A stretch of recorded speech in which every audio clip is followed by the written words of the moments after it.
Hello दोस्तों। आज हम लोग मिस्टर टैलेंट्स गोस्ट चैप्टर के बारे में आगे पढ़ेंगे।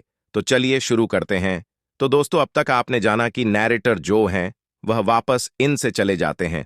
अब आगे। Then I remembered the manuscripts, realizing that my troubles had only just begun. And it was so. First came the usual kind of letter from a lawyer in the town where he had lived. Next, I had a call from the said lawyer's clerk, who brought a large tin box. The relations, he said, of the deceased are extremely angry. Nothing has been left to them. They say that the manuscripts are worthless, and that the living have rights. I asked him if he intended to be present at the general meeting. Meeting, yes. Things have got to such a pitch that we have had to call one, but perhaps we shall settle something. I shall be thankful you are not looking well, old chap, he said. Worn, you seem. I am, I said. Talent is ever with me. Will you come? I have had to get to the clerks to deal with the correspondence. I get no rest. All night I dream of Talent. You'd feel worse if you'd read the boxful. The relations, he said, of the deceased are extremely angry. Nothing has been left to them. They say that the manuscripts are worthless, and that the living have rights. I asked how they knew that the manuscripts were worthless. Clerk ने बताया कि mister talent के जो रिश्तेदार हैं वे सब काफी गुस्से में हैं क्योंकि उन लोगों के लिए मिस्टर टैलेंट ने कुछ भी नहीं छोड़ रखा था। उनके रिश्तेदार लोगों के अनुसार ये सारे मैन्यूस्क्रिप्ट किसी काम के नहीं थे। सारे मैन्यूस्क्रिप्ट की कोई कीमत नहीं है, जबकि उनके सारे प्रॉपर्टी पर उनके रिश्तेदारों का हक बनता था। I asked how they knew that the manuscripts were worthless. It appears, sir, that Mr. Talent has, from time to time, read these aloud. I managed to conceal a grin, and they claim, sir, to share equally with the heir manuscripts. They threaten to take proceedings. I looked at the box. I asked if it were full. Quite.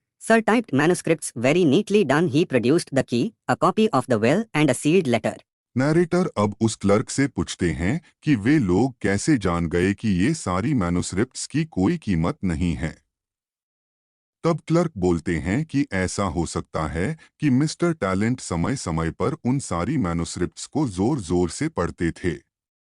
ये सारी बातें सुनकर narrator को हंसी आती है, परंतु वे अपनी हंसी को किसी तरह छुपा लेते हैं। वे लोग चाहते हैं कि उन लोगों को भी उनकी संपत्ति में बराबर का हिस्सा मिले, नहीं तो वे लोग कानूनी कार्रवाई करने की धमकी देते हैं। अब नैरेटर उस बॉक्स को देखते हैं और पूछते हैं कि क्या यह बॉक्स पूरी मैन्युस्क्रिप्ट्स से भरी हुई है। अब क्लर्क बोलते हैं कि बिल्कुल सर, पूरी अच्छी तरह से। तब वे एक चाबी, एक वसीयत की कॉपी और एक लेटर जो सील्ड था नैरेटर को दे देते हैं। When I opened Mr. Talent's box, I felt like somebody letting loose a genie, and indeed I was. I had already read the will and the letter and discovered that the fortune was moderately large. I glanced at some of the manuscripts. Immediately, the room seemed full of Mr. Talent's presence and his voice. अब जैसे ही narrator mister talent के box को खोलते हैं, उनको ऐसा महसूस होता कि कोई जीन उस बॉक्स से बाहर निकल गया। नैरेटर तो उस वाशिहत को पहले ही पढ़ चुके होते हैं। अब उनको ऐसा लगता है कि संपत्ति काफी ज्यादा ही है। वे कुछ मैन्यूस्क्रिप्ट को जैसे ही देखते हैं, उनको तुरंत ऐसा महसूस होता है जैसे मिस्टर टैलेंट वही मौजूद हैं। उनकी आवाज भी महसूस होती है। अब जैसे ही नैरेटर मिस्टर टैलेंट के बॉक्स को खोलते हैं, उनको ऐसा महसूस होता कि कोई जीन उस बॉक्स से बाहर निकल गया। नैरेटर तो उस वाशिहत को पहले ही पढ़ चुके होते हैं। अब उनको ऐसा लगता है कि संपत्ति काफी ज्यादा ही है। वे कुछ मैन्यूस्क्रिप्ट को जैसे ही देखते हैं, उनको तुरंत ऐसा महसूस होता है जैसे मिस्टर टैलेंट वही मौजूद हैं। उनकी आवाज भी महसूस होती है। I looked towards the now dusky corners of the room as if he might be looming there. As I ran through more of the papers, I realized that what Mr. Talent had chosen to read to me had been the best of them. I looked up Johnson's telephone number and asked him to come round. He is a journalist. A pathetic chap, Talent, he said. Don't, for God's sake, let him get at you. I implored him. Don't give way, he'll haunt you, as he's haunting me, with that abominable pathos of his. I think of him and his box continually. If I sit by my own fireside, I can hear him reading when I am just going to sleep.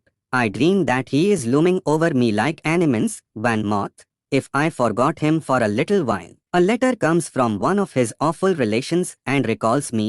Be wary of talent. He came round at once. He eyed the manuscripts with rapture, for at heart he is a critic, and has the eternal hope of unearthing a masterpiece. Will it depend on me whether they are published?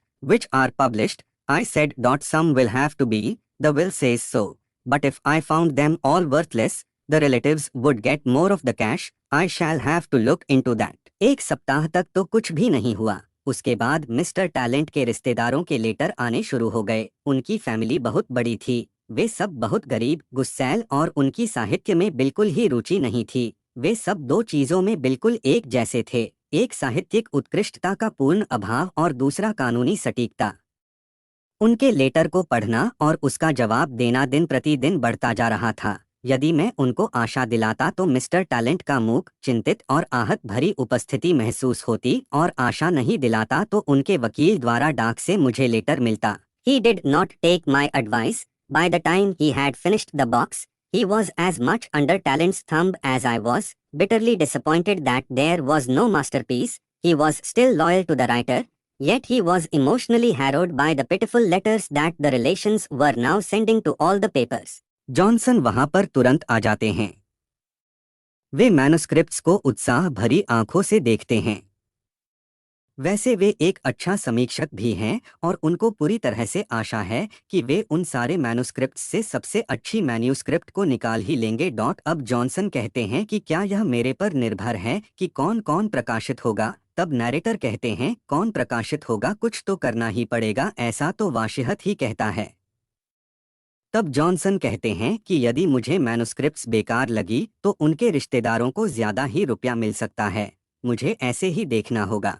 Narrator ने जैसे ही उस कमरे के धूल भरे कोने की तरफ देखा तब उनको ऐसा लगा जैसे कि मिस्टर टैलेंट उसी कोने में झुककर खड़े हैं। अब जैसे ही नैरेटर कुछ और कागजों को देखते हैं तब उनको ऐसा लगता है कि मिस्टर टैलेंट ने जो मैन्युस्क्रिप्ट उनको पढ़कर सुनाई थी वही सबसे अच्छी मैन्युस्क्रिप्ट थी। अब नैरेटर जॉनसन, जो कि एक जर्नलिस्ट हैं, के टेलीफोन नंबर को देखते हैं और उनको कहते हैं कि वे जल्दी से वहां आ जाएं।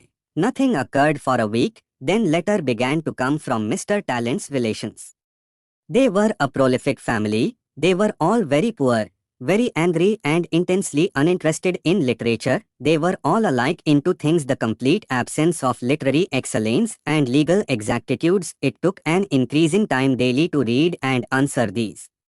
If I gave them any hope, I at once felt Mr. Talent's hovering presence, mute, anxious, hurt. If I gave no hope, I got a lawyer's letter by return of post. 1 सप्ताह तक कुछ नहीं हुआ। फिर mister talent के रिश्तेदारों से पत्र आने लगे। वे एक बड़े परिवार से थे।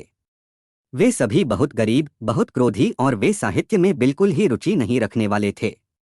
वे सभी दो चीजों में एक जैसे थे, उनकी साहित्यिक ज्ञान में कमी और कानूनी सटीकता का पूर्ण अभाव। यही दोनों चीजों में वे बिल्कुल एक जैसे थे। इन्हें मतलब उनके पत्रों को पढ़ने और उत्तर देने में प्रतिदिन समय बढ़ता जा रहा था। अगर मैंने उन्हें कोई आशा दी तो मुझे तुरंत मिस्टर टैलेंट की मंडराती उपस्थिति, मूक, चिंतित, आहत भरी उपस्थिति महसूस होती, और यदि मैं कोई आशा न दिलाई तो डाक से मुझे उनके रिश्तेदारों के वकीलों का पत्र मिलता। Nobody but myself seemed to feel the pathos of Mr. Talent's ambitions and dreams. When Johnson came for more of the contents of the box, he said that there was no sign of a masterpiece yet, and that they were as bad as they well could be.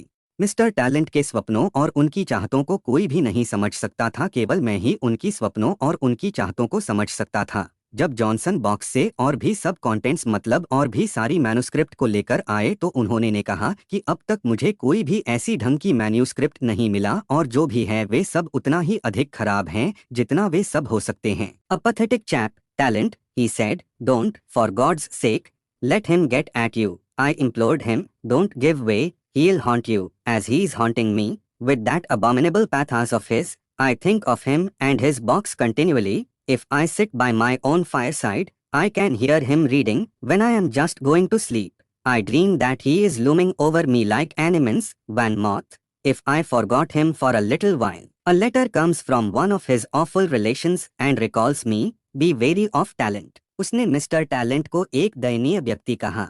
मैंने उनसे विनती किया और कहा कि भगवान के लिए उनको यानी मिस्टर टैलेंट को अपने ऊपर हावी मत होने देना, नहीं तो वह जैसे मुझे परेशान कर रहे हैं वैसे ही आपको भी अपनी घिनौनी इरादों से परेशान करेंगे। मैं लगातार उनके और उनके बॉक्स के बारे में ही सोचता हूँ। यदि मैं अपने अलाव के पास बैठता हूँ तो उनकी पढ़ने की आवाज़ सुनाई देती है, और जब सोने जाता हूँ तो सपने में उनको देखता हूँ कि वे मेरे ऊपर पतंगे की तरह मंडरा रहे हैं। He did not take my advice. By the time he had finished the box, he was as much under Talent's thumb as I was. Bitterly disappointed that there was no masterpiece, he was still loyal to the writer, yet he was emotionally harrowed by the pitiful letters that the relations were now sending to all the papers. Narrator कहते हैं कि Johnson उनकी राय को नहीं लिए। जैसे ही उन्होंने सभी मैन्युस्क्रिप्ट को बॉक्स से पढ़कर समाप्त किया वे वैसे ही मिस्टर टैलेंट के चंगुल में फंस गए। कोई भी उत्कृष्ट कृति नहीं मिलने पर वे काफी निराश थे, फिर भी वे अपने लेखक के प्रति वफादार थे, जबकि वे मिस्टर टैलेंट के रिश्तेदारों द्वारा सभी पेपर्स को भेजे जाने वाले लेटर्स से काफी आहत थे।